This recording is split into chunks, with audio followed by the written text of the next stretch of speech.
Hey guys, it's Mr. C, and in this video we're going to talk about classifying some real numbers. The real number system, there's a bunch of components to it, and so I'm going to start out with this little graphic organizer right here, and I'll be referring to that throughout some of the examples. So it starts out with the natural numbers. The natural numbers are the numbers like that you learn as a kindergartner in first grade, and it goes 1, 2, 3, 4, 5, 6, 7, and so on. And it just counts by ones each time, but it does start at 1. And so as a little kid, those are the first numbers that they learn because they're kind of like the easiest to learn because, you know, you can count your fingers, you can count individual things one at a time. And so some examples of those would be the number 3 is right there. The square root of 4, which when you simplify it is 2, so it does qualify. 10 divided by 5 is also 2. So even though that's a fraction, it's still a natural number. And then 2.0, because it is 0.0, you can take that away and it's still 2, which is right here. So these are some examples of natural numbers. Even though these three don't look like it, they actually simplify to what would be a natural number. The next thing is the next category are the whole numbers. The whole numbers, the letter that represents that is W. And those are the natural numbers and 0. And so the only difference between these two categories is this one has 0 and this one doesn't. So if I look down here at my examples, I have 0, square root of 9, which is 3, and that would be a natural number, or 0, but it's not 0. 6.0, which is 6, so that would qualify. And then 12 divided by 4 is 3. So all of these numbers qualify as not only whole numbers, but also natural numbers too. The only difference again is this one has 0 where this one does not. The next category are called the integers. The integers, the letter Z, because in German, Zahlen means to count. And so it starts with a Z, and all of this was being developed in Germany basically at the time by a lot of German mathematicians. And that's why they chose the letter Z. It's the whole numbers and their opposites. So all of these guys and then all of these guys with negatives in front would qualify as integers. So some examples would be negative 7, negative root 25. Well, the square root of 25 is 5. Make it negative, and that's really negative 5 right there, which is going to be an integer. 10 is fine. Is 10 also a whole number? Yes. Is 10 also a natural number? Yes. It's an integer. So sometimes these numbers, though, you can't go back into these categories. Like negative 7 is not a whole number, but it is an integer.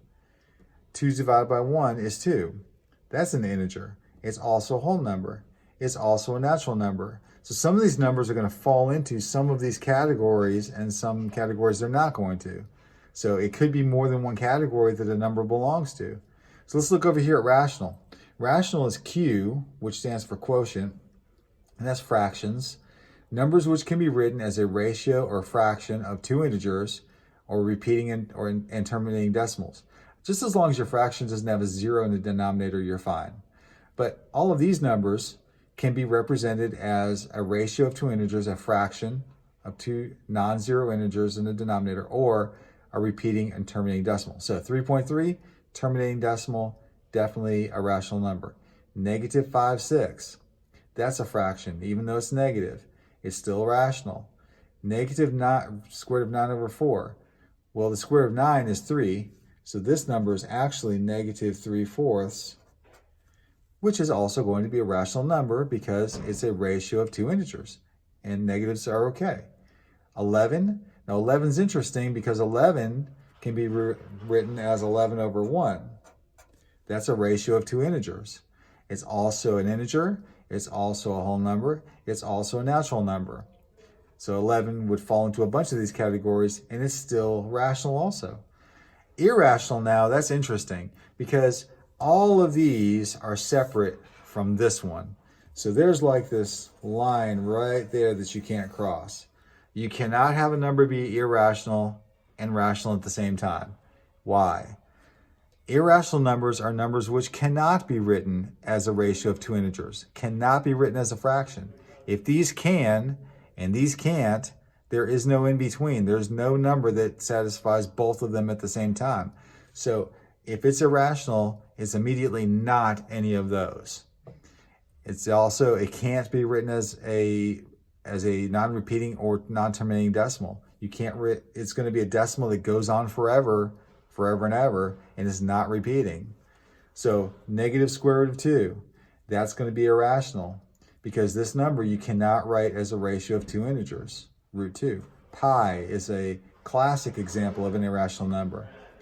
The square root of 5 over 6, the square root of 5 is irrational. And then you got 6 right here.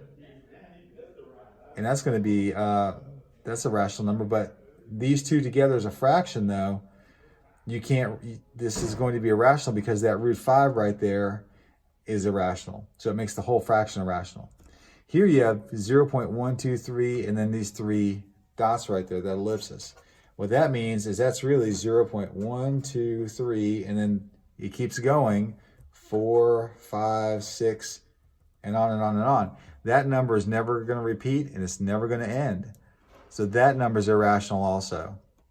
All right, so just to kind of set the stage here, I'm going to pull up some slides that I would normally show in class. So here's our natural numbers, 1, 2, 3, and then if you kept going, 4, 5, 6, 7. Examples, 11, 210, 6/3 would eventually be equal to 2, so that's on there. And the square root of 16 is really equal to 4, and that's going to be on there. So all of these numbers you'd eventually get to if you kept counting. The natural numbers are represented, like I said before, by the letter N, and it's this fancy letter N. But if you just write N like this, that's fine. This is what we would normally see, though, in a math textbook. Okay, then we move on to the whole numbers again. Whole numbers start with 0, 1, 2, 3, 4, 5, 6, and on and on. So we have 23 as examples, 0 right there. 21 over 7 is actually equal to 3, which is right here. Root 36 is actually equal to 6, and you would eventually get to 6 if you kept going.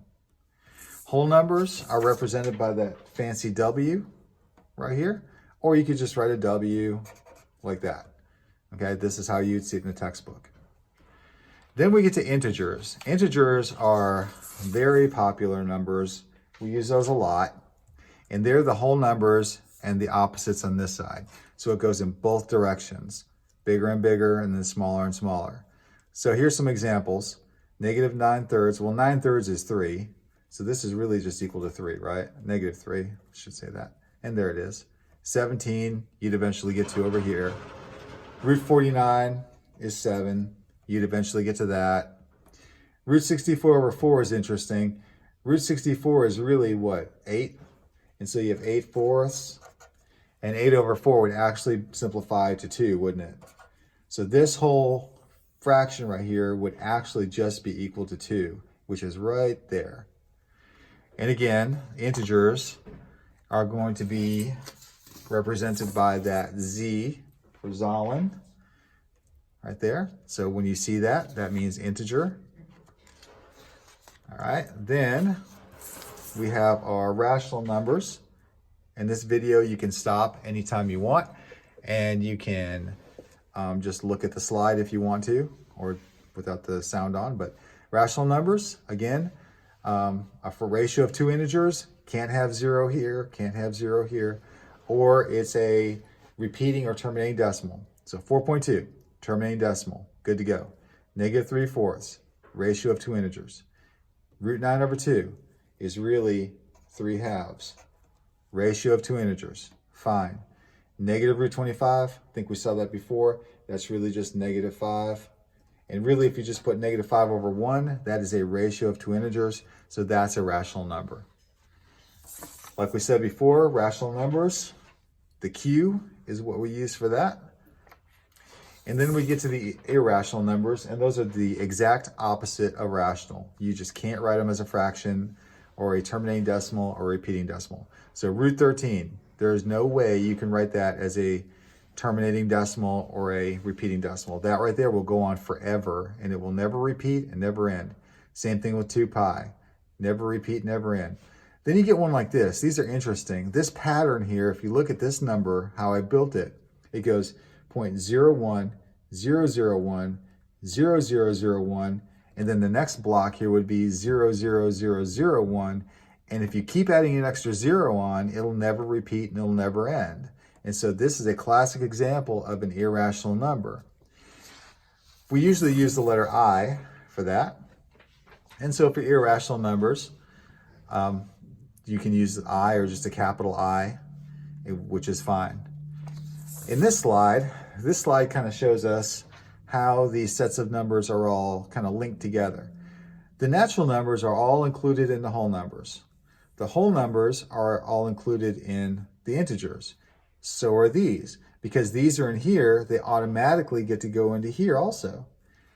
The integers are all included in the rational numbers, which means all of these, since they're included in this one, are going to go into this one also. All of these together are real numbers. The irrational numbers down here, separate from all these, are also real numbers. So all of these numbers all together are real numbers. So what kind of a number is not a real number? Well, those are called imaginary or complex. And we'll deal with those in Algebra 2. So those are nothing you have to worry about at this level at all. You'll get those later. Here's a slide that you find in most textbooks. And you can pause it here if you want to and take a look. But it's really just I would venture to call it a Venn diagram, but the ovals don't overlap. And it just shows the sets being embedded into the bigger sets until it goes natural, whole, integers, rational numbers, fractions, and then irrationals over here because they're separate, and then all of them are real. All right, so let's get to some classification examples. Let's classify the square root of 81. All right, the first thing you want to do is you want to take a look at your number here and see if you can simplify it. The square root of 81, if everybody remembers, is going to be 9. So what I want to do is write equals 9 there. Let's take a look at 9. Where does 9 fall? Okay, is 9 a natural number? 1, 2, 3, 4, 5, 6, 7, 8, 9. Yes. So 9 is going to eventually be a natural number. So we're going to put an n there. Is it a whole number? Well, yeah, because all the natural numbers are included in the whole numbers. So 0, 1, 2, 3, 4, 5, 6, 7, 8, 9. So it's also going to be a whole number. Is it an integer? Well, if it's a whole number and they're opposites, and that's a whole number, then it's going to be an integer also. So it's going to be also z. Is it a rational number? Well, think about it. You could also write 9 over 1, couldn't you? Is that a rational number? Yeah, that's a ratio of 2 integers. So it's also going to be q. Now, can it be irrational? The answer is definitely no. Once you put q down, I is now disqualified. It can't be I. So our classification for this one is just going to be N, W, Z, and Q. All right, let's take a look at another one. This one is negative 1.5. All right, so let's take a look at our graphic organizer here. Negative 1.5. Is that a natural number? 1, 2, 3, 4, 5. Well, it's negative. So there's no way it's going to be natural because these don't contain negative numbers. Is it a whole number? Well, this one just starts at 0. This one doesn't even start at 0. It's negative. So it can't be a whole number. Is it an integer? Integers go negative 3, negative 2, negative 1, 0, 1, 2, 3. But that has the 0.5 on it. That disqualifies it. That kills it. It can't be an integer. Is it a rational number? Well, let's take a look. Is it a terminating decimal? The answer is yes. 1.5 is a terminating decimal. And it's negative, which is fine. So this one is Q. And that's the only one it gets. None of the other ones. All right, let's take a look at this one. And I'm just going to try and give you a variety of problems here. Okay, this one right here is root 16 over 8. So let's see if we can simplify that. Root 16 is 4, correct? So 4 over 8. And 4 divided by 8, I believe we can write as 1/2, right? So let's do 1/2 right here. Okay, and that's as far as we can go. So this number and 1/2 should be identical or equivalent. Okay, so is it natural? 1, 2, 3. No, that's 1/2. So that's not a natural number. That's not going to occur in this counting. So no. Is it a whole number? No, because that one just this starts at 0, and that doesn't help us here. That's 1/2. Is it an integer? Well, it's neither of these. The integers are just these and their negatives, so it can't be that. Is it a rational number? Is it a ratio of two integers? Is it a fraction? Yes, 1/2. And so since it is a fraction, then it's a ratio of two integers. For this one, Q is it. That's the only one you can do. All right, let's try another one. This one is root 2 over 2. So let's take a look at this. Can you write the square root of 2 as the ratio of two integers? Can you simplify the square root of 2? If you take your calculator and type in the 2 and then do square root, it's going to give you a big long decimal. And that tells you immediately that that's bad news. That right there, that is going to kill it. That is irrational. Now, you have a rational number down here too. Doesn't matter.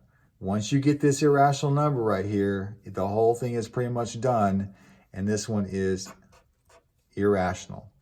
If you put this in your calculator, root 2 over 2, and hit enter, it's going to give you a big long decimal, and it's not going to be a nice number. It's never going to repeat. It's never going to end.